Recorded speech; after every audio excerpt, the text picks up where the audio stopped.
Ichki ishlar vazirining topshirig'iga asosan Andijon viloyatida probatsiya xodimlarining kasbiy bilim va ko'nikmalarini oshirish maqsadida sayyor o'quv seminari tashkil etildi. O'quv seminari Ichki ishlar vazirligi Malaka oshirish instituti va Ichki ishlar vazirligi Jamoat xavfsizligi departamenti probatsiya xizmatidan tashrif buyurgan ishchi guruh tomonidan olib borilib, Andijon viloyati Ichki ishlar boshqarmasi, Jamoat xavfsizligi xizmati, probatsiya boshqarmasi va uning hududiy bo'linmalari xodimlarining kasbiy ko'nikmalarini oshirish maqsadida trening tarzida olib borildi. O'quv seminariga probatsiya xizmati bilan bevosita hamkorlikda ish olib boruvchi mutasaddi tashkilot rahbarlari va prokuratura hamda sud organlaridan ham vakillar jalb etilib, xodimlarni qiynab kelayotgan muammo va takliflar o'rtaga tashlandi.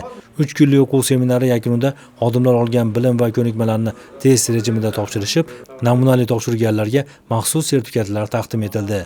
Bugungi kunda islohotlar zamirida Ichki ishlar vazirligining Jamoat xavfsizligi departamenti probatsiya boshqarmasi tomonidan raqamlashtirish monitoringi, ya'ni mavjud bo'lgan e-probatsiya dasturi, uni quyi modullari, KPI, psixologik portret va ijtimoiy himoya paketlari bo'yicha Andijon viloyati probatsiya inspektorlariga tushunchalar master-klass tarzida darslar o'tkazildi. Dars o'tkazish davomida o'sha inspektorlarda qiynab kelayotgan savollariga to'liqligicha javob berildi. Tashkil etilayotgan bu kabi o'quv seminarlari probatsiya xizmati faoliyatini zamon talablari darajasida tashkil etish hamda soha xodimlarining kasbiy tayyorgarligini yanada mustahkamlashga xizmat qilishi bilan ahamiyatlidir.